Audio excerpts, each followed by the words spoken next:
안녕하세요 여러분. 오늘 제가 목이 조금 쉬었습니다. 죄송합니다. 오늘은 그 그리스 올림푸스 12신 중에 헤라 여신에 대해서 하겠습니다. 우리 책 65쪽입니다. 그래서 제우스를 저번 시간에 했기 때문에 제우스의 그래도 정실 부인입니다. 물론 원래는 제우스의 누이인데 그 신화에서는 보면 뭐 형제 자매나 근친상간 뭐 이렇게 지금 현재의 어떤 윤리적 기준에서 보면 조금 맞지 않는 내용들도 사실은 많이 있습니다. 문제가 되죠. 그래서 현재 사회에서도 이런 문제가 아직도 잔존하고 있는데, 신화에서 어쨌든 헤라 여신은 그리스의 누이입니다. 그리고 정실 부인입니다. 이건 이제 제우스와 연관성이 있고 정실 부인이기 때문에 헤라 여신을 먼저 하겠습니다. 우리 책에 있는 내용을 먼저 잠깐 요약하고 또 다른 내용을 보충하겠습니다. 방금 제가 말했다시피 그 제우스의 누이면서 정부인입니다. 헤라 여신이. 그래서 가정과 결혼의 여신이고, 원래 어원적으로 헤로스라는 그 히어로 헤라라는 말이 영웅을 뜻하는 헤로스의 여성형입니다.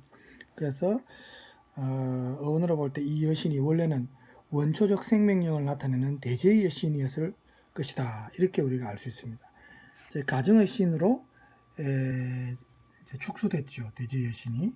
그래서 가부장제가 제우스를 비롯해서 전신계열이 지신계열에게 승리하고, 가부장제가 이제 확립되면서 대제의 여신이었던 헤라가 제우스의 부인 그리고 가정의 신으로 이제 축소되는 겁니다.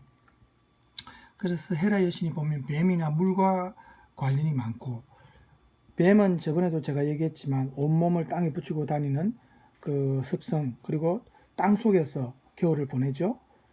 그러니까 땅과 굉장히 가까운 관계가 이제 뱀입니다. 지신계열의 영물인 뱀이고, 또 모든 생명체의 기원이자 생명 여주의 필수적인 것이 물 아닙니까? 그래서 이 물도 역시 원초적인 자연으로서 대지와 밀접하게 연관되어 있죠. 그래서 헤라가 바로 이 뱀과 물과 굉장히 관련이 깊은 여신이다. 그리고 나중에 나오겠지만, 영웅신화에서도 나오지만, 헤라클레스가 태어났을 때 헤라클레스를 죽이기 위해서 뱀을 보내죠. 헤라 여신이.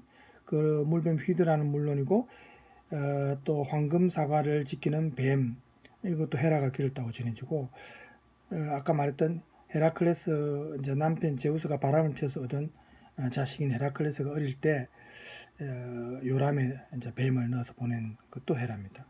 그래서 이렇게 헤라 여신이 물과 깊은 관계에 있는 것을 우리가 알 수 있고, 또 헤라 여신이 테티스를 친딸처럼 기렸다는 것입니다. 테티스가 결국 여기에 나와 있다시피 바다의 여신입니다. 그죠?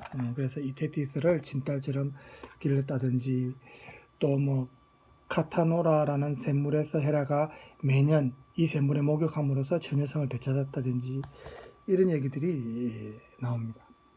그래서 원시 모계사에서 헤라가 신앙의 중심에 원래는 자리했고, 신화 속 여러 이야기가 진행되면서 아까 말했다시피 가부장제가 확립될 때 이제 이 부계사회가 중심이 되니까 가정을 지키는 정숙하고 또 좀 까탈스러울 때도 있고 이런 정실 부인의 모습으로 점점 어떻게 보면 세력이 약화되는 것입니다.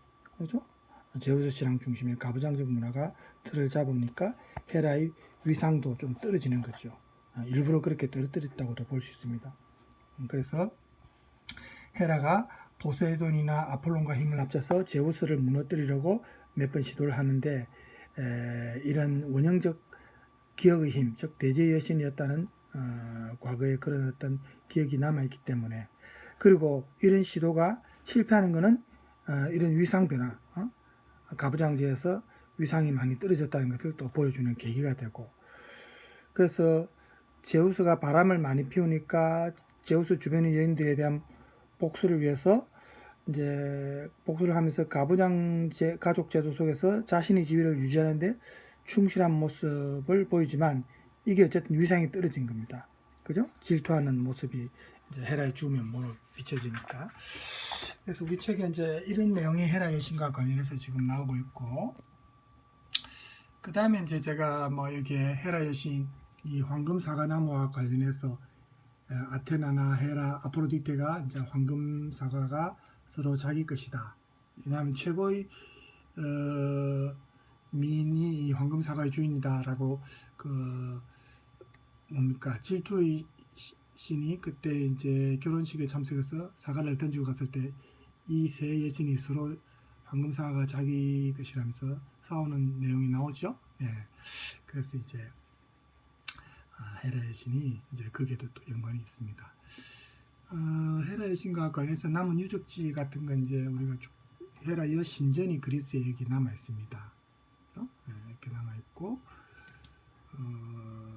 이제 다른 모습이었고 지금 사진들이 지금 그리스에 남아 있어요.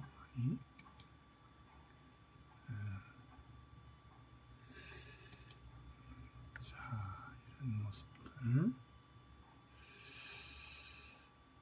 자, 그 다음에 이제 헤라 여신과 관련해서 제가 준비한 동영상이 있습니다. 잠깐 제우스와 헤라의 관계를 설명하는 내용인데 제우스와 잠깐 보고 헤라에 대해서 살펴볼게요. 잠깐 보도록 하겠습니다. 제우스는 크로노스와 레아 사이에서 막내로 태어나서 크로노스를 제거한 그러한 신이고, 그래서 제우스는 하늘을 지배하게 되죠.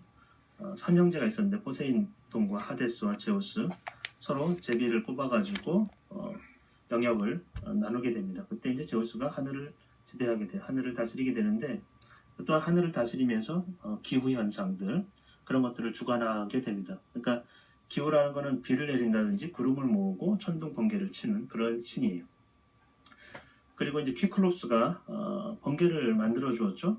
그리고 헤파이스토스가 아이기스라는 방패를 만들어 줬어요. 그렇죠. 그래서 두 개를 제우스의 웬만한 무기는 무기로 헤파이스토스가 대부분 삼고 있고, 만듭니다. 아이기스는 제우스뿐만 아니고 그 아테네 여신 자식인 또 아폴론에게도 빌려줘서 사용하고 있는 것을 볼 수가 있어요. 제우스의 상징은 아까 번개뿐만 아니고 독수리도 제우스의 상징인데, 독수리는 사실은 하늘의 힘과 권력을 저번 시간에 보여주고 했던 있어요. 그래서 제가 말했던 내용이죠. 제우스의 상징하는 새는 독수리다. 그리스인들은 새를 특별하게 신과 연결시켜서 봤는데, 왜냐하면 새들은 하늘을 알아요. 그래서 하늘과 땅을, 하늘에 존재하면서 또 땅에도 내려오기 때문에 하늘과 땅을 동시에 연결해준 어떤 징조, 좋은 것들로 보았어요. 하여튼 독수리는 제우스의 상징이고, 제우스가 가끔 독수리로 변해가지고 하기도 하고, 또 제우스의 뜻을 사람들이 이제 기도를 하죠, 제우스에게. 그런데 제우스의 뜻이 제우스가 듣고 응답하는지를 어떻게 하느냐? 징표를 알려달라고 하면은 제우스가 이제 독수리를 보내요. 그래서 그리스인들이 오른쪽으로 독수리가 돌고 있으면 필조, 좋은 징조라고 생각하고, 왼쪽으로 돌고 있으면 이제 나쁜 징조라고 생각하죠. 그래서 제우스가 응답했다, 그거는 이제 독수리를 보냈다, 이런 뜻으로 해석을 하고 있어요. 제우스의 상징은 번개와 독수리, 또 아이기스라는 방패. 제우스는 사실은 힘과 또 권력을 통해 가지고 우주 질서, 세계 질서와 정의를 유지하는 그런 신이거든요. 질서와 정의는 사실은 신에게서부터 인간 사회로 왔어요. 인간 사회의 어떤 질서, 위계 질서, 이런 것들도 다 이제 제우스에게서 온 것이죠. 근데 제우스는 이 독재자처럼 행동하지는 않아요. 자기 마음대로 하거나 그러지는 않습니다. 대체로는 다른 신들의 의견도 듣고 경청을 해요. 그리고 자기 주장을 슬그머니, 처음에 막 강하게 주장했다가도 슬그머니 이렇게 당부를 하면서 꼬리를 좀 보이는, 약간 자기 주장을 굽힐 줄도 아는 그런 신입니다. 그리고 그리스 그 신들은 다 각기 맡은 영역들이 있어요.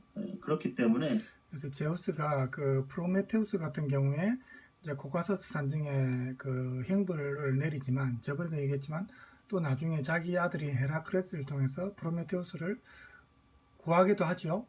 그러니까 제우스가 자신의 뜻에 거역할 때 처벌도 내리지만, 또 자신에게 유익한 그 신이나 인간은 또 유용할 줄도 알고 굉장히 지략이 뛰어난, 그래서 아마 신 중에 최고의 신이다. 올림푸스 12신들이 전부 제우스의 형제들이나 자식들인 것만 봐도 우리가 알 수 있지 않습니까? 그렇죠? 네. 그 영역을 침범해가지고 제우스가 마음대로 할 수 있는 건 아니에요. 각 영역이 있다라는 것은, 그리고 수많은 신들이 있다라는 것은 이 제우스가 전지전능하지 않다라는 뜻이에요. 보시면 제우스가 모든 것을 알지 못하는 게 헤라가 제우스를 속여요. 속아 넘어가요. 그래서 잠자리를 같이 하는 그런 것들을 보면 제우스가 헤라가 속이는지 모르는 거죠. 굉장히 모르고 또 하나는 제우스가 이제 어떤 계획을 세워요. 아가멤논에게 이제 꿈으로 보여주려고 그래요. 전쟁을 다시 시작하라고. 근데 제우스가 그냥 그거를 어떤 방식으로 하냐면 이리스 여신을 불러서 이리스에게 명령을 하죠. 그러면 이리스 여신이 그 명령을 듣고 또 자매 여신을 깨워서 자매 여신이 가서 이제 아가멤논한테 어떤 활동을 하는 그런 식이라는 거죠. 그 제우스는 명령을 내릴 수는 있지만 자기 스스로 뭔가를 다 할 수 있는 그런 신은 아니에요. 그리고 번개도 누가 만들어줬어요? 피콜롭스가 만들어줬다는 얘기는 제우스 스스로 만들 수 없다는 얘기죠. 제우스가 전지전능하지 않다라는 거예요. 그리스 신들은 다 전지전능하지 않아요. 모든 것을 알고 또 모든 것을 다 할 수 있는 그런 신들은 아니에요. 자, 그래서 제우스 부분을 먼저 하고 헤라가 뒤에 나오는 것 같은데, 자, 조금 뒤로 돌리겠습니다. 우리 오늘은 헤라의 신이 중심이니까. 펠레우스의 아버지죠. 그러니까 아킬레우스에게는 할아버지가 되는 아킬레우스는 제우스의 증손이 되고 있어요. 그 다음에 행사를 합니다. 그 얘기는 가정의 질서를 무너뜨리지 말라는 거예요. 또 결혼과 가정 그것을 지키는 여신이에요. 바람피는 제우스를 사실 용납하지 잘 않죠. 근데 제우스를 어떻게 하지 못하니까 응징을 누구에게 해요? 상대방, 제우스의 상대방인 불륜의 상대자 그렇죠. 그 본인과 또 자식들에게 굉장한 고난을 행사를 합니다. 사실은 그 헤라가 복수하는 그 여신이든 여인이든 미모의 여인이든 제우스가 바람을 피운 상대들은 어떻게 보면 피해자입니다. 그쪽에서 먼저 제우스를 유혹한 게 아니고 제우스의 눈에 들면은 제우스가 그냥 가만히 내버려 두지 않죠. 모두 자기의 어떤 그 욕망의 대상, 그 이제 쾌락의 대상으로 취해버리니까, 그죠?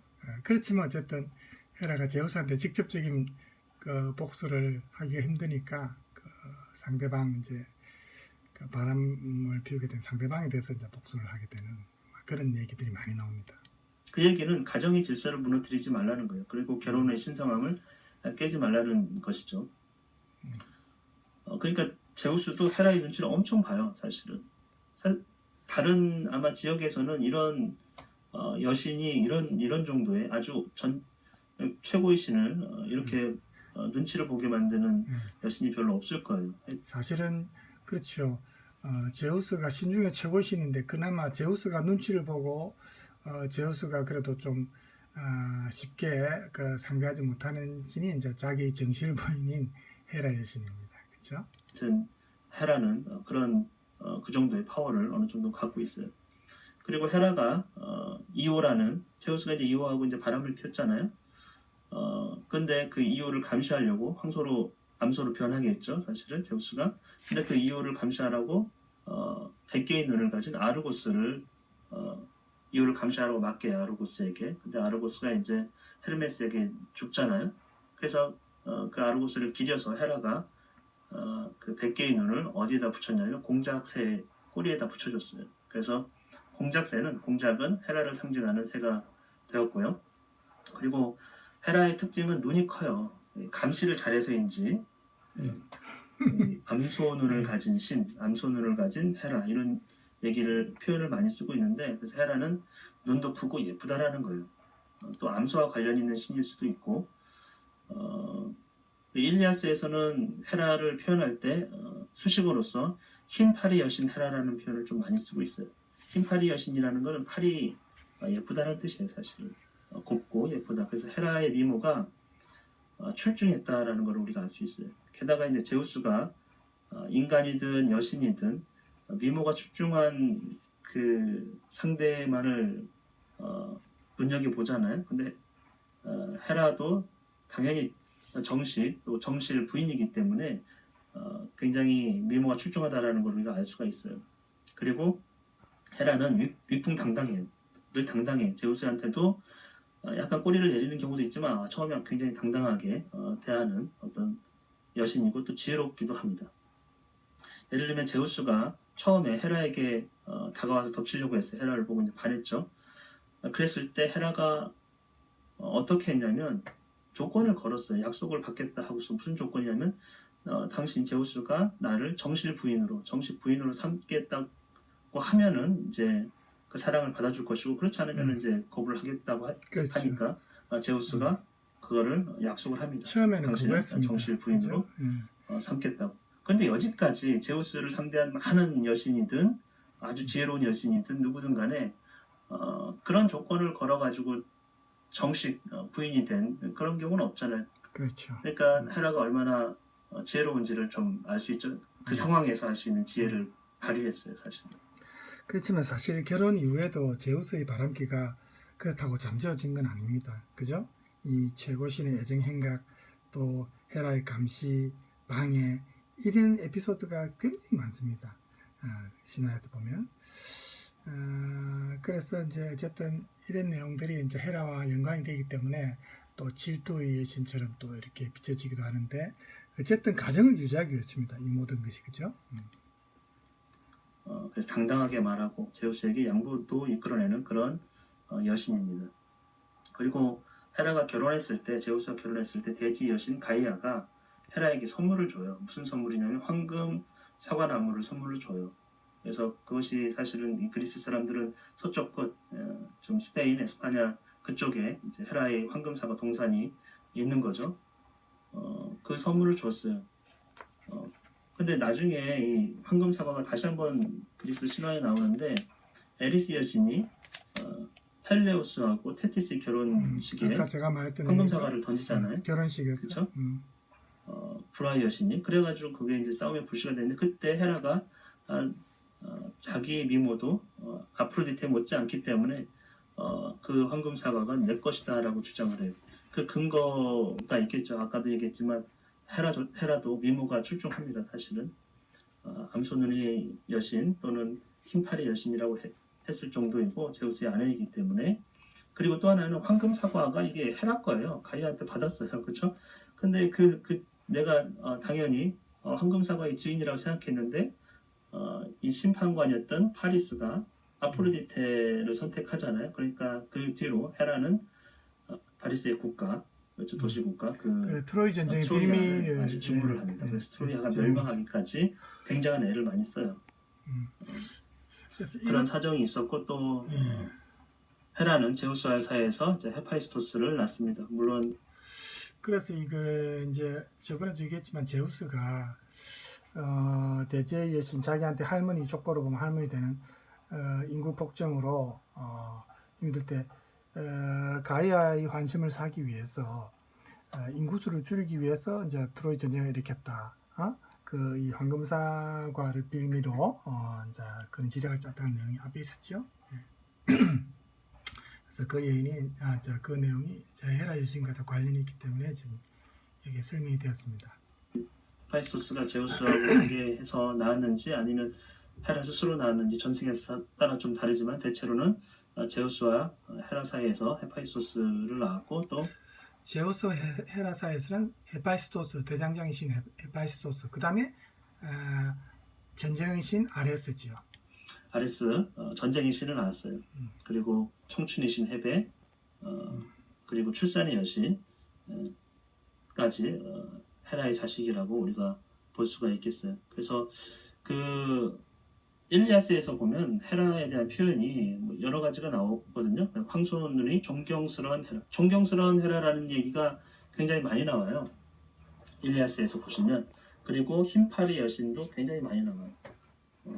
그리고 또 황금 옥좌의 헤라, 그러니까 권위를 상징하죠. 헤라가 여왕이라는 왕의 옆에 늘 자리를 함께하는 그런 황금 옥좌의 헤라, 이런 얘기도 많이 나오고 또 아르고스의 헤라, 아르고스라는 지역은 아까도 이오랑 굉장히 관련이 있는데 아르고스에는 사실 펠로폰네소스 반도에서 평야가 별로 없어요. 근데 평야가 있고 거기에 이제 아르고스라는 도시와 미케네라는 큰 도시가 있죠. 그리고 미케네 문명의 아주 중심 지역이었어요. 거기에서 이제 아르고스에서 주로 섬기는 신이 이제 헤라 여신이에요. 그래서 아르고스의 헤라 이런 표현도 조금 나오고 있어요. 그리고 크로노스의 자식, 크로노스의 딸이면서 존경스러운 헤라 이런 표현도 가끔 나오고 있습니다. 그래서 헤라는 일리아스에서 보면은 제우스에게 순종적이고 복속된 복종하는 그런 여신이 아니에요.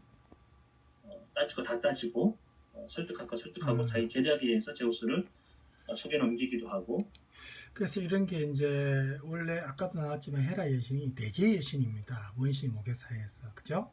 그래서 천신계열인 제우스와는 사실은 대립각을 세울 수 있는 그런 관계인데 어쨌든 간에 부계사회가 정착되면서 헤라 여신도 제우스의 아내로 전락하게 되는 거죠. 그죠?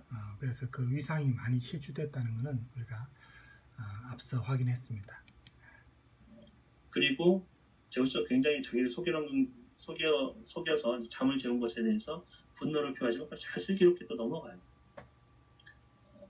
그런 걸 보면은 우리가 이제 괜히 그리스 신화, 만화 이런 거 보면은 헤라가 막 질투의 화신처럼 보이지만 그렇지 않다라는 것이, 지혜도 있고 당당하고 미모도 있고 또 권위도 있고, 질투라는 거는 사실은 가정의 어떤 질서, 가정의 안정, 그리고 결혼의 신성함을 지키려는 그런 신의 모습, 이렇게 해석하는 게 훨씬 더 좋을 것 같아요.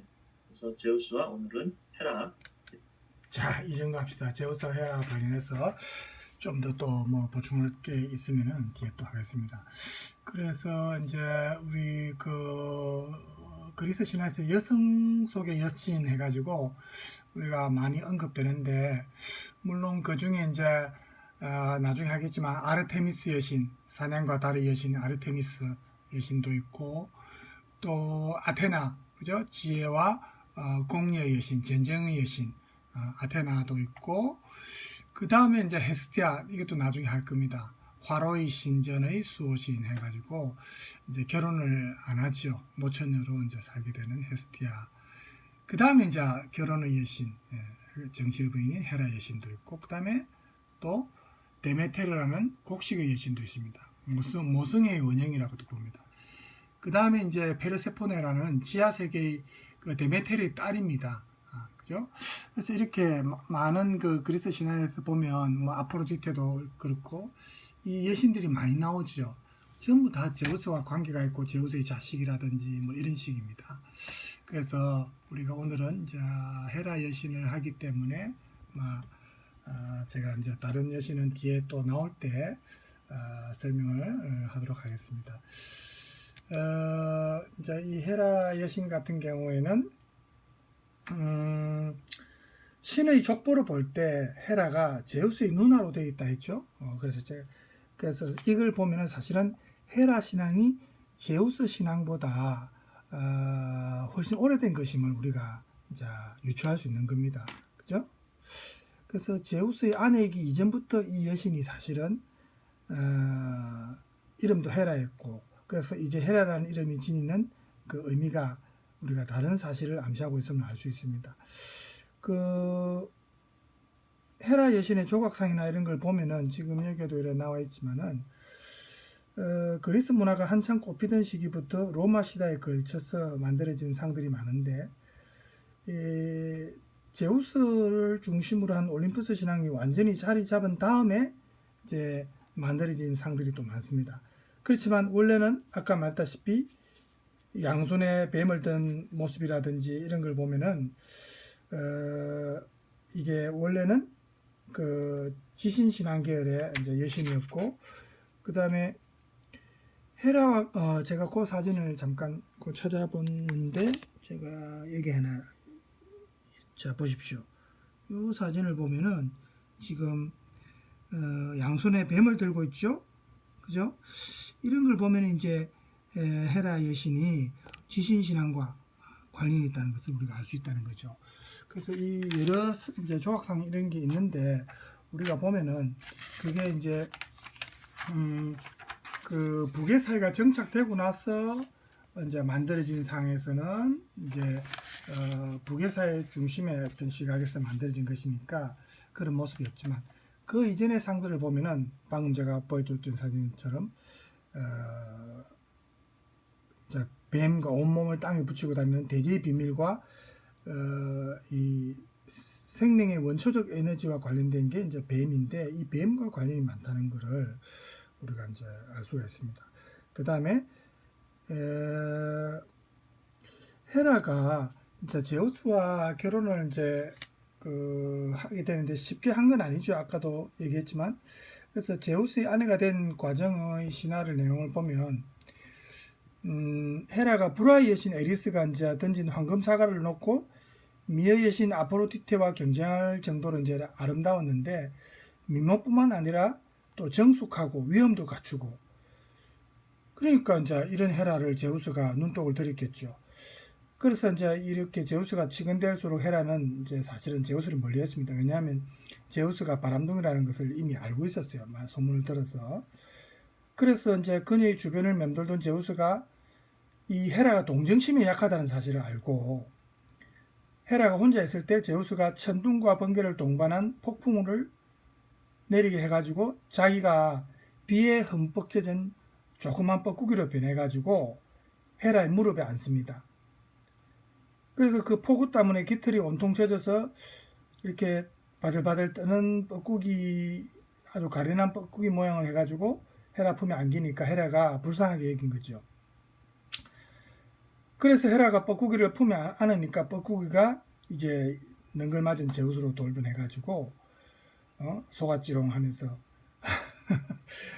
음흉한 미소와 함께 이제 덮쳤죠. 그래서 제우스에게 헤라는 물론 저항했지만 갑자기 당한 기습에 이제 그녀가 막 속수무책이었습니다. 이때 헤라가 제안한 게 아까 내용에도 나왔지만 그렇게 날 원한다면 가지세요. 하지만 혼자 가지세요. 이렇게 말을 하니까 제우스가 힘이 빠지죠. 맥이 빠지는 겁니다. 좀 반항해야 제우스한테는 또 이제 그 쾌락이 있을 수 있는데 그래서 헤라에게 애원해가지고 당신이 원하는 것은 뭐든지 말하세요. 당신 몸이 아니라 마음을 원합니다. 이렇게 거짓말을 하니까 헤라가 제우스보다 사실 한 수 위입니다. 어떻게 그 말을 믿습니까? 그래서 제우스가 결국 약속을 하게 되는 거죠. 아까 나온 것처럼 증명하기 위해서 내가 당신을 얼마나 사랑하는지 증명하기 위해서 나의 정실 부인으로 맞아야겠다. 신들의 제왕이 거짓말하면 안 되죠. 제우스의 아내가 결국 됩니다. 그래서 이제 헤라와 제우스 사이에 태어난 자식들은 아까 말한 대로 전쟁의 신 아레스, 대장장의 신 헤파이스토스, 청춘의 여신 하베, 또 산파의 여신 엘레티야 뭐 이렇게. 그런데 보면은 헤파이스토스는 제우스가 여성의 힘을 빌리지 않고 아테나를 탄생시키니까 헤라가 이제 자신도 남성의 힘을 빌리지 않고 아이를 낳을 수 있다는 것을 보여주기 위해서 낳은 아이가 헤파이스토스라는 설도 있습니다. 그래서 헤파이스토스의 이런 신화 내용은 우리가 제우스와 헤라로 대변되는 그 부계사회와 모계사회의 대립을 보여주는 것이다. 이렇게 우리가 알 수가 있습니다. 그리고 동시에 제우스가 낳은 아테나가 아름다운 미모와 지혜를 가지고 있는데 그리고 용기도 지닌 신이죠. 반면에 헤파이스토스는 절름발이에다가 신들 중에 제일 못생겼습니다. 이런 걸 보면 남성의 우월성을 좀 부각시키려고 하는 걸 우리가 이제 알 수가 있어요. 그래서 제우스 신앙과 헤라 신앙의 결합이 이렇게 수월한 것은 아니었다는 것은 그리고 이들이 결합한 후에도 계속 갈등이 있죠. 제우스가 이제 바람을 피우고 여기에 혐오감을 느낀 헤라가 여러 번에 걸쳐서 또 제우스를 제거하려는 시도도 하고 그런 내용들이 이제 신화성에 나옵니다. 그래서 이런 거를 이제 볼 때 제우스는 좀 남성 우월주의에 사로잡혀 있고 무엇이든 자기 뜻대로 행하는 그런 조금 어떻게 볼까요? 폭군적인 가장의 이미지, 그죠? 그리고 이에 분노를 느낀 헤라는 다른 그 형제인 포세이돈이나 아폴론이나 아테나의 도움을 받아 잠든 제우스를 한때는 가죽끈으로 꽁꽁 묶어서 제거하려고도 했습니다. 하지만 이런 위기에서 테티스가 제우스를 구출해 주는 바람에 이 작전이 실패하고 말았죠. 그래서 이렇게 어쨌든 헤라가 제우스를 제거하려던 모든 업무가 번번이 실패하자 복수를 이제 아까 제우스 연인들이나 자식들에게 돌린다 했죠. 그래서 헤라의 이런 심술이 사실은 질투 때문이라고만 보면 안 되고 이 가부장제를 악용해서 가정의 평화를 위협하는 자들에 대한 경고다. 이렇게 우리가 이해하는 것이 좀 더 바람직한 해석이 아닌가. 그리고 우리가 제우스의 자식들은 모두 그 어머니가 누구였든 간에 헤라의 젖을 한 방울이라도 먹어야만 진정한 신이 될 수 있었다고 전해집니다. 이 부분만 보더라도 원시적 북의 사회 속에서도 이 정실 부인에 대한 최소한의 모권이 인정되었다는 것을 알 수가 있죠. 그래서 헤라는 결국 북의 사회로 전환이 이루어진 후 이 부조리한 그 가부장 제도에 대항해서 아내의 위치와 권리를 수호하려는 최소한의 권리 청원의 상징이다. 헤라가 이렇게 사실은 볼 수 있습니다. 그래서 헤라가 이 헤라의 가치가 나중에 기독교 시대로 넘어오면서 성모 마리아로 이제 올라가게 되죠. 그래서 우리가 헤라에 대해서 좀 부정적인 어떤 시각보다는 긍정적인 시각에서 사실은 이제 볼 수가 있습니다. 그다음에 우리가 우리 은하 세계와 관련해서 헤라 여신이 흘러서 젖이 흘러서 은하수를 이룬다는 내용이 많죠. 옛날에 사람들이 이제 밤하늘을 보면은 그 수많은 별과 하늘을 가로지는 은하수를 보면서 여러 가지 이야기, 이제 신화가 만들어지는데 이 전설과 신화 속에 있던 밤하늘과 그 밤하늘의 별과 은하수가 베일을 벗기 시작한 것은 사실은 그렇게 오래되지는 않았습니다. 망원경이 발명되면서 천문학이 생기면서 은하수가 우리 은하의 모습임을 밝혀내는데 이 헤라 여신의 젖이 흘러서 은하수를 이룬다는 그 이제 내용이 또 있습니다. 은하수가 여러분들 최근에 환경이 많이 오염돼가 은하수 보기가 많이 힘들어졌죠. 예. 헤라 여신과 관련된 내용이었고 자 그래서 이 사진이 헤라 여신과 관련해서 가장 괜찮은 사진이라서 이 사진으로 이제 대체하고 헤라 여신에 대해서는 조금 이 정도로 알면은 충분하다고 사실은 보여지는데 제우스의 유일한 정실 부인으로서 어쨌든 가정의 질서를 유지시킨다는 그런 가치관 최후의 보릅니다. 그래서 자신의 신격을 헤라 여신이 신격을 확실하게 확인시켜 주는 게 이제 헤라 여신과 관련된 신화입니다.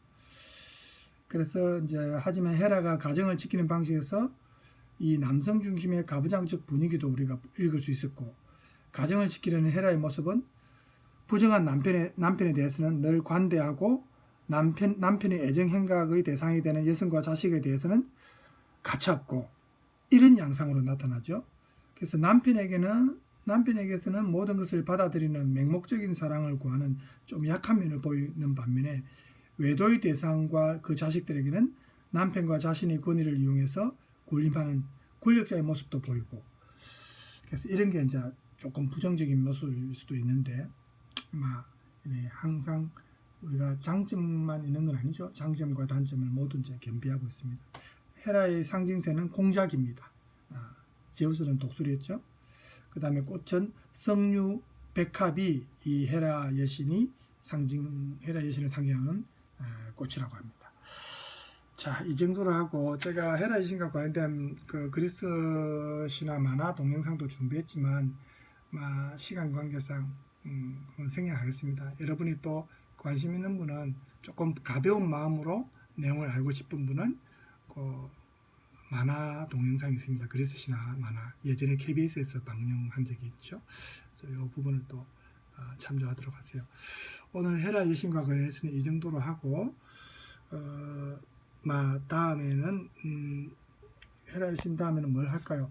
우리가 책에 있는 순서대로 이제 꼭 할 필요는 없습니다. 헤라 여신과 관련해서 또 가정의 여신 중에 하나가 헤스테아입니다. 제우스의 누이입니다. 역시 마찬가지로 가정의 화덕을 주관하는 부뚜막 신이기도 한데 헤스테아 여신도 헤라 여신과 어느 정도 연관성이 있기 때문에 헤스테아 여신과 데메테르 여신, 대지의 여신인 데메테르 여신, 그죠? 그 내용을 다음 시간에 할까 합니다. 자, 여러분 오늘도 수고하셨고 남은 시간 건강 유지 잘 하시기 바랍니다. 감사합니다.